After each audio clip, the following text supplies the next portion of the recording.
2010년도 8월 5일에 칠레에서 큰 사건이 있습니다. 산호세 광산이라고, 그 광산에 무너져 내려서 안에 33명이 지하 갱도에 갇히게 됩니다. 길을 찾으려 했지만 아예 무너져 버린 그 갱도 있고, 그리고 그 중간까지 빠져나올 수가 없죠. 그 깊이 있는 갱도는 사람들이 갇혀서 안전하지만, 그래서 이 33명의 광부들이 그 대피소가 안에 지하에 깊이 있는데 거기에서 기다리며 구조를 기다릴 수밖에 없습니다. 하루가 지나고 일주일이 지나고 2주가 지나고 아무 소식이 없는 거죠. 근데 지상에서도 구원하기 위해서 계속 확인을 합니다. 어떻게 입구를 뚫고 들어가는 완전히 무너져 버렸기 때문에. 그래서 드릴을 가지고 계속 지하로 구멍을 뚫어서 확인을 하는 거죠. 17일째 되었을 때 드릴을 뚫어서 밑까지 깊게 들어갔는데 드릴 맨 끝에 쪽지가 하나 달려올랐습니다. 우리 모두 33명이 살아있습니다. 대피소에 함께 있습니다. 라는 쪽지입니다. 그 위로부터 31일 동안, 31일이 아니죠, 거의 51일 동안 구출할 수 있는 구멍을 만듭니다. 그러니까 지름 54cm 구멍을 거기까지 대피소까지 파고 알았으니까 위치를. 그리고 사람들을 옮길 수 있는 캡슐을 만듭니다. 이게 한 달 반 동안, 거의 2달 동안. 그리고 나중에 2010년 10월 14일 새벽에 33명이 다 구조됐습니다. 69일이 걸렸습니다. 69일이. 여러분, 이들은 지하 갱도에 33명이 갇혀서 그들이 파고 빠져나올 방법은 없습니다. 아예 갇혀서 할 수 있는 길이 없죠. 위에서 구멍을 뚫어서 구조해 주든가 방법을 찾는 수밖에 없습니다. 마치 우리의 삶과 유사한 느낌이 듭니다. 인생이라는 것이 이 세상의 죄악 가운데 갇혀서 우리 스스로가 구원받을 수도 없고 우리 스스로가 죄를 벗어버릴 수도 없는 이 악한 세대에서 하나님께서 예수를 이 땅에 보내셔서 우리에게 구원의 길을 여시고 구원의 길을 통해서만 우리가 하나님께로 나아갑니다. 여러분, 오늘 본문의 예수님은 예루살렘을 입성하고 난 이후의 내용입니다. 며칠 지나지 않으면 예수께서 십자가에 달려 죽음을 맞으시게 되겠죠. 그리고 3일 만에 부활하십니다. 그리고 우리의 구원자가 되어 주시겠죠. 다시 말하면 구원의 길이 열리는 겁니다. 죄 많은 세상에 죄 가운데 빠져서 죽을 수밖에 없는 인간이 하나님의 구원의 동아줄을 내려주셔서 우리가 하나님께로 갈 수 있는 길이 열리게 되는 것이죠.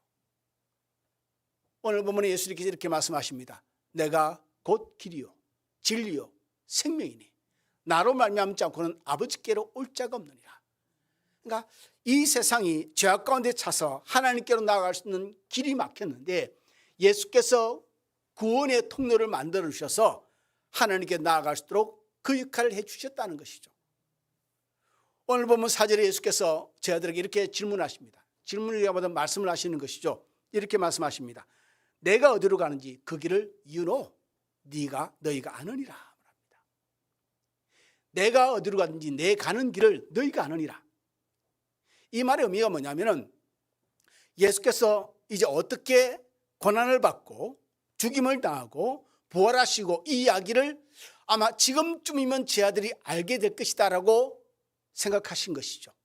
아니면 알았으면 좋겠다는 기대감이지. 왜냐하면 여러분 지금 요한복음 14장을 우리가 나누고 있는데 요한복음 12장에 예수님께서 예루살렘을 입성하십니다.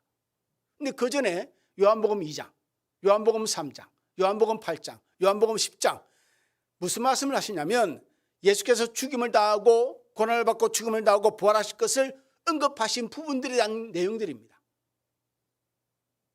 근데 이쯤 예수께서 말씀하셨으면 제 아들이 눈치챌 만도 하고 깨달을 만도 한데 그래서 그런 말씀하시는 겁니다. 내가 어디로 가는지 그 길을 너희가 아느니라. 내가 한두 번 이야기한 게 아니지 않느냐. 내가 그냥 어렴풋이 이야기한 것도 아니고 이런 말씀을 보면 내가 고난을 받고 죽임을 당하고 3일 만에 살아날 것이라 까지 이렇게 명확하게 말씀하십니다. 근데 이 말씀을 듣고 난 뒤에 5절을 보면 요한복음 14장 5절을 보면은 도마가 이렇게 대답을 합니다. 주여, 주께서 어디로 가시는지 우리가 알지 못하거늘 그 길을 어찌 알겠습니까? 예수님은 우리가 주님의 길을 안다라고 말씀하시는데 우리는 모릅니다. 어디로 가시는지. 예수님 입장에서는 충분히 자신이 가는 길을 밝히셨다 생각하고, 그리고 충분히 밝히셨고, 그리고 자세하게 설명까지 곁들여서 말씀하셨습니다. 그런데 저희들은 관심이 없습니다. 관심이 없으면 사람이 깨달음이 없습니다. 깨달음이 없으면 얻는 것도 없죠. 3년 반 동안 예수를 따라다니면서 함께 먹고 잡고 유숙하며 말씀을 듣고 기적을 경험하고 역사를 경험했는데 불구하고 그들이 얻은 것은 아무것도 없습니다. 예수님이 지금 어디로 가는지, 왜 오셨는지, 앞으로 이후에 어떤 일을 하실 건지에 대한 아무런 지식도 없고 정보도 없고 깨달음이 없습니다. 예수님 입장에서는 말씀드렸듯이 요한복음 2장, 3장, 8장, 10장 뿐만 아니라 중간중간 예수께서 자신이 왜 왔는지, 누구인지, 혹은 나중에 나아가는 길을 어떻게 고난받고 죽음을 당하고 살아날 것인지에 대해서 설명하셨으니, 그리고 수많은 기적과 죽은 자를 살리기까지 하면서 보여주셨으니 내가 누구인지 혹은 어디로 가는지 알 것이라고 생각했겠죠. 아니요, 알았으면 좋겠다고 기대를 했던 것 같습니다. 알았으면 좋겠다. 이만큼 이야기를 했으면, 3년 반 동안 가르쳤으면 좀 알았지 않았을까? 근데 제 아들은 예수님 모르는데요? 마치 지금 우리의 삶이 이와 같지는 않을까? 우리가 지난주에 말씀드렸죠. 정말 어떤 분이 설교를 수없이 들었다고 했는데, 예배를 수없이 들었다고 했는데 나는 깨달음이 없습니다. 오히려 목사님께서 다른 일을 수고했으면 더 큰 일을 이루지 않았습니까? 라고 예화로 제가 말씀드린 기억이 나는데, 여러분, 우리도 수없이 말씀을 듣고 예배를 드리지만 우리가 깨달음이 없을 수 있습니다. 관심이 없으면 깨달음이 없을 수 있습니다. 아니, 길을 닫아 놓으면 깨달음이 없을 수 있습니다. 아니면 목적이 다르면 깨달음이 없을 수도 있습니다. 이 제자들처럼 말입니다. 이 제자들은, 아니 이 도마에 대한 이야기, 도마는 여러분 요한복음 11장에 나사로가, 하나님 예수께서 나사로를 살리는 현장이 있었습니다. 죽은 자를 살리는 현장이 있었다고요. 수많은 병자를 고치시고 기적과 능력을 행하는 것을 다 목격한 사람이 도마이기도 합니다. 도마뿐이겠습니까? 다른 자들도 똑같습니다. 그런데 이들의 목적은 뭐죠? 각자가 다르죠. 이들은 당시 로마의 속국에 있으니까 정말 로마에서 벗어나기 위한 목적이 있었겠죠. 모세가 이스라엘 백성을 애굽에서 출애굽시켰듯이 메시아가 오셨으니 이 예수님이 우리를 로마의 압제에서 벗어나서 자유 독립국가를 이스라엘을 만들어 주시겠지라는 꿈이 있었겠죠. 아니면은 병자를 고치시는 예수님의 능력과 기적을 보니까 병자를 고치시는 그에 대한 우리의 관심이 몰렸을 수도 있겠죠.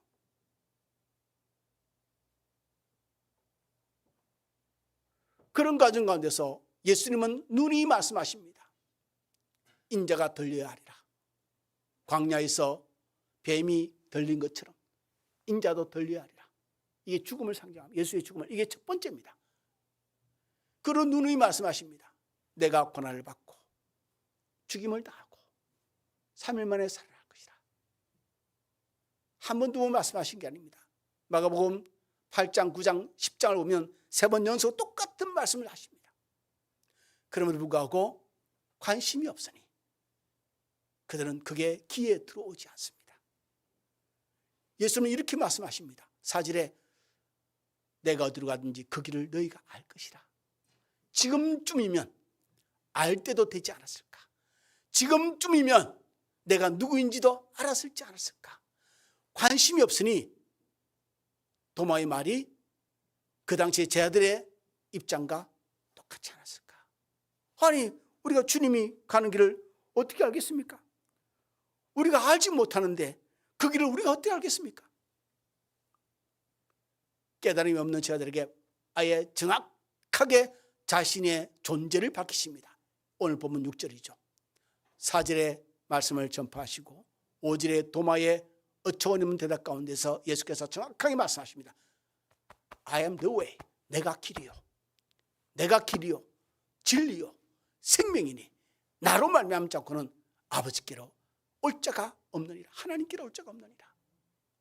아주 명확하게 자신에 대한 정의, 자신의 오신 목적, 가는 길을 밝혀놓으십니다. 하나님이 이르게 하는, 하나님께로 나아가는 길의 통로는 예수밖에 없는 줄 믿습니다. 33인의 광부가 깊은 갱도에 갇혀서 밖으로 나가는 길은 지름 54cm를 통해서 내려온 캡슐을, 1인용 캡슐을 통해서 올라가는 길 외에는 없습니다. 저녁부터 그 다음날 새벽까지 33명이 오르락 내려갑니다. 몇백 미터의 갱도를. 그 길 외에는 없는 거죠. 우리 인생도 같은 것 같습니다. 예수께서 말씀하십니다. 이 인생에게 내가 곧 길이요 진리요 생명이니 나 외에는 아버지께로 나갈 수 있는 길이 없다고 말씀하십니다. 성 어거스틴은 이 말을 번역하기를 어떻게 번역을 하냐면, 예수님은 우리를 진리의 생명으로 그리고 하나님 아버지께로 인도하시는 유일한 길이다. 수많은 길 가운데 하나인 길이 아니고, 수많은 진리 가운데 좀 나은 진리가 아니고, 우리가 수많은 선택 가운데 선택할 수 있는 좀 더 유리한 선택이 아니라 유일한 길, 오직 하나의 길, 예수님이 아니고는 하나님께로 이룰 수 없는 유일한 길.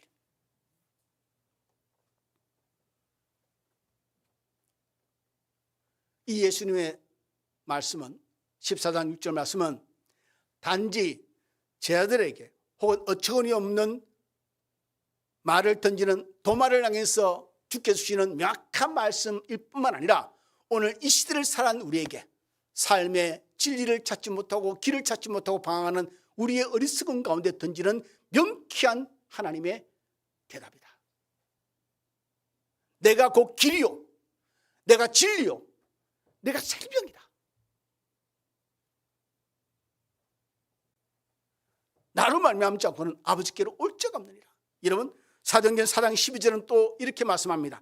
다른 이로서는 구원을 받을 수 없나니, 다른 이로서는 구원을 받을 수 없나니 천하 사람 중에 구원을 얻을 만한 다른 이름을 주신 일이 없느니라. 하나님이 예수님 외에는 내게 올 수 있는 길이 없다고 이야기하십니다. 예수님이 이 땅에 오셔서 수많은 병자를 고치셨습니다. 죽은 자까지 살리셨습니다. 위로하시고 눈물을 닦으시며 하나님의 복음을 전가하셨습니다. 그 전가하는 가운데서 중간중간 주께서는 자신의 정체성을 밝히셨습니다. 나를 본 자가 곧 아버지를 본 것이다. 자신의 정체성이 누군지, 내가 어떤 길을 걸으러 왔는지 이 일을 누누이 말씀하시는데 제자들은 알지를 못합니다. 깨달음이 없습니다. 그런 우리에게, 그런 그들에게, 오늘 지금도 이 시대를 사는 우리에게 주께서는 똑같은 말씀하십니다. 내가 곧 길이요 진리요 생명이다. 이것은 말이죠, 내가 세상을 살아가는 삶의 방식을 터득하는 게 아닙니다. 내가 좀 더 나은 길을 선택하는 유리하고 지혜로운 것을 가지는 게 아닙니다. 이거는 관계입니다. 관계. 예수님과의 관계죠. 내가 세상을 살아가는데 필요한 툴, 도구를 몇 개 더 가지는 삶이 종교를 가지는 게 아닙니다. 여러분, 예수를 믿는 게 아닙니다. 내가 좀 더 유리한 도구를 하나 더 가져서 세상 사는데 좀 더 수월하고 좀 남들보다 앞서갈 수 있는 길을 선택하는 것이 예수를 믿는 게 아니라는 거죠. 예수를 믿는 것은 내 삶의 유일한 길이고 유일한 진리이고 생명이라는 것이죠.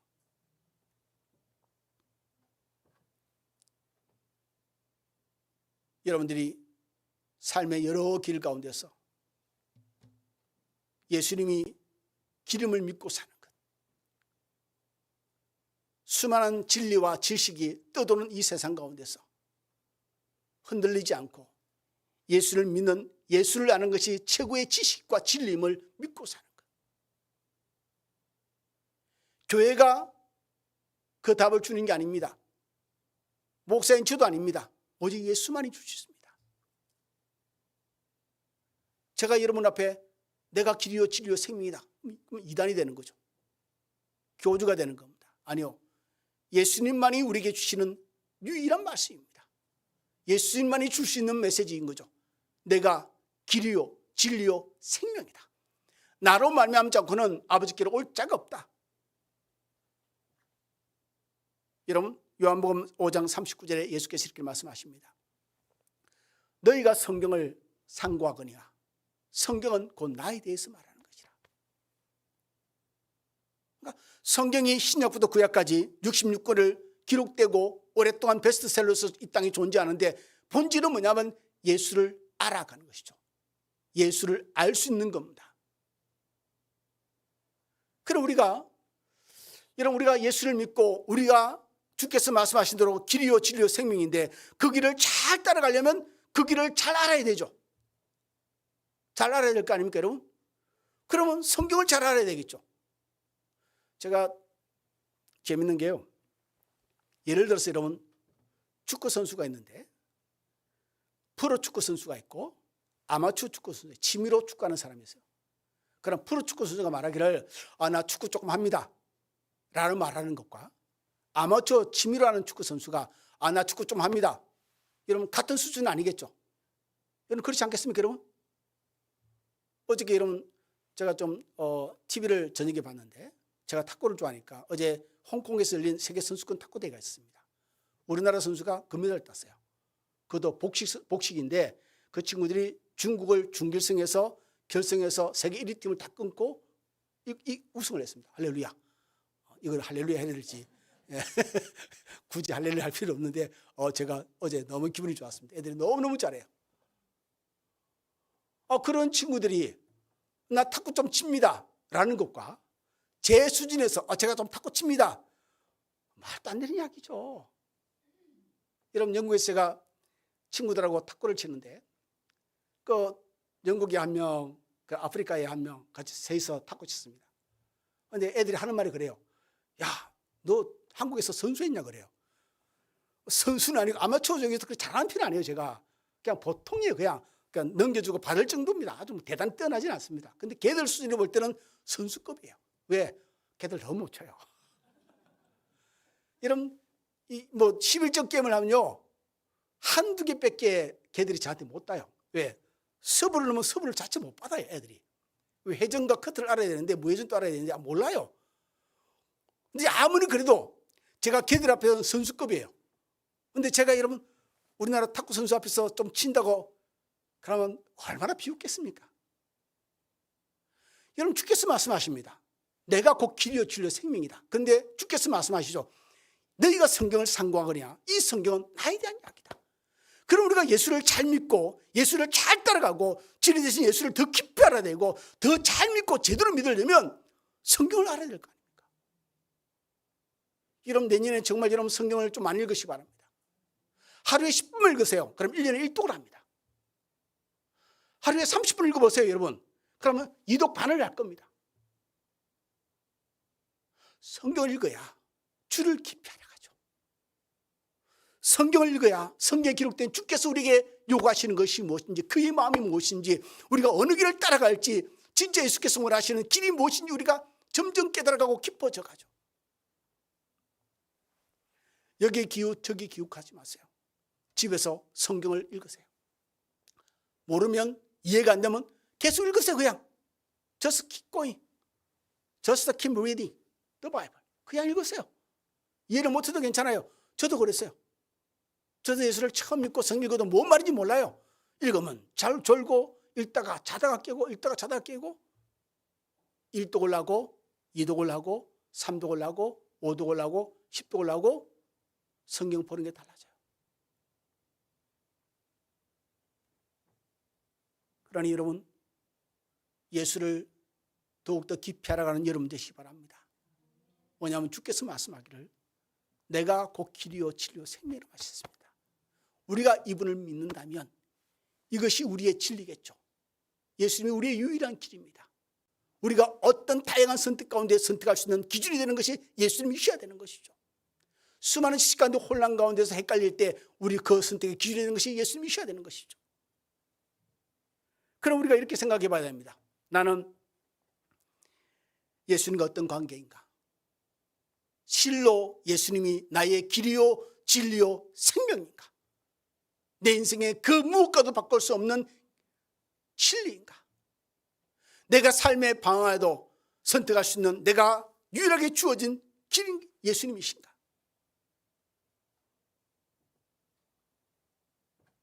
여러분, 과거에 서양 국가들 가운데서 많은 나라들이 아시아 국가들을 침략했습니다.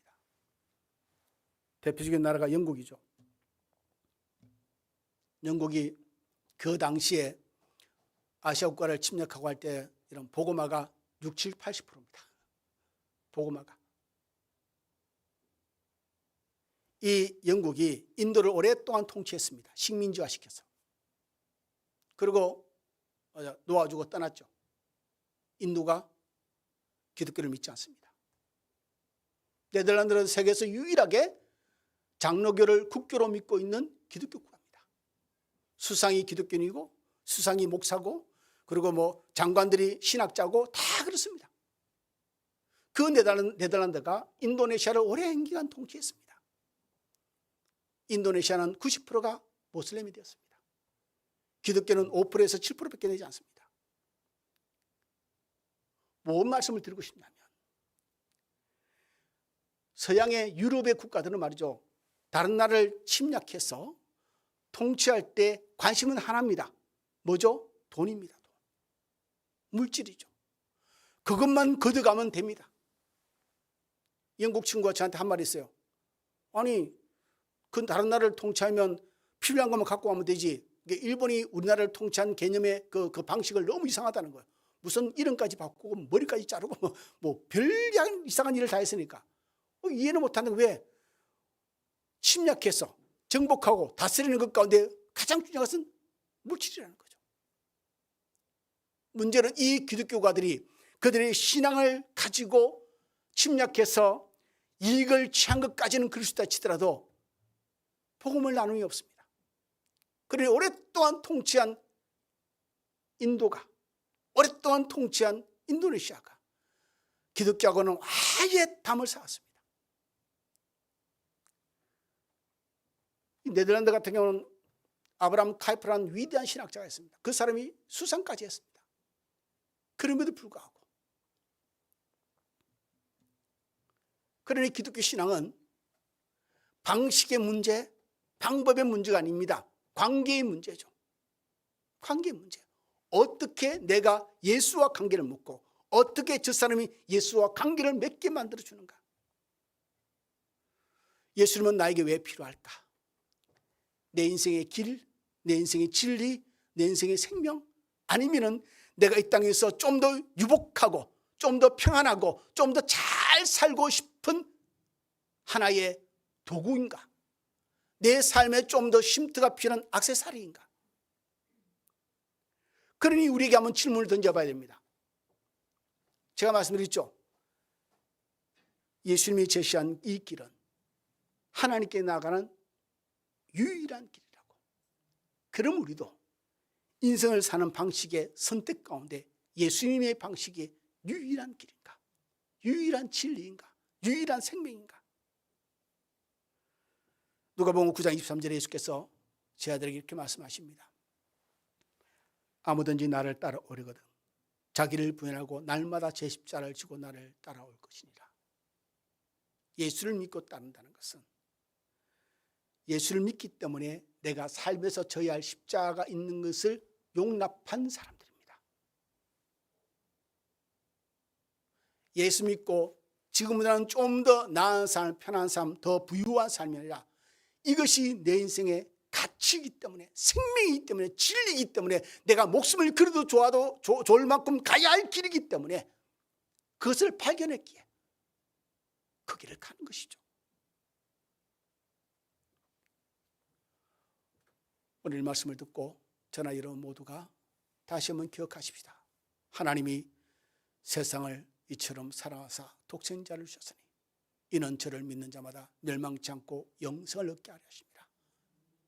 이 말씀이 내 가슴에 내 심령에 들어오면 예수님은 나의 길이요 나의 진리요 나의 생명이 되십니다. 그러니 내가 삶 가운데 방황하고 힘들 때 주를 찾으시기 바랍니다. 주님 안에서 지혜를 얻으시기 바랍니다. 주님이 주신 생명의 능력과 힘과 권능으로 삶을 버텨내고 승리하시기 바랍니다. 주님이 주시는 힘과 지혜는요, 상상하지 못합니다. 인간이 감당할 수 없는 어려움도 감당케 하시고 능히 이기게 하시는 힘을 주시는 좋으신 하나님인 줄 믿습니다. 그러니 오늘 말씀을 우리가 들으면서 처음에는 이 믿음 가운데 살았다가 초심을 잃어버리고 점점 예수님과 멀어지는 않았는가? 예배는 여전히 드리고 기도도 하는 것 같고 성령도 읽는 것 같으나 우리의 삶이 주님과 점점 멀어져서 집에 가서는 성경 아예 읽지도 않고 우리가 기도도 하지 않고 그런 삶을 반복되면서 주님의 길이요 진리요 생명이신 그 본질을 잊어버리고 우리의 필요에 도움을 주시는 하나님으로만 섬기고 있지 않은가? 하나님, 내 병 건강하게 하시고 내 자식들 축복하여 주시고 내 가정에 하나님 평안을 주시고 내 직장과 사업장에 복을 주시고 이것이 우리가 하나님께 요구하는 전부의 내용, 아니 전부는 아니어도 대다수의 내용은 아닐까? 주께서 이렇게 말씀하십니다. 내가 곧 길이요 진리요 생명이니 나로 말미암지 않고는 예수께로 올 자, 하나님께로 올 자가 없느니라. 이 진리의 말씀을 우리의 심령에 다시 새기는 시간이 되어서 남은 삶 정말 예수를 잘 믿는 그 길을 잘 따라가는 저와 여러분 되기를 주님으로 축원을 드립니다.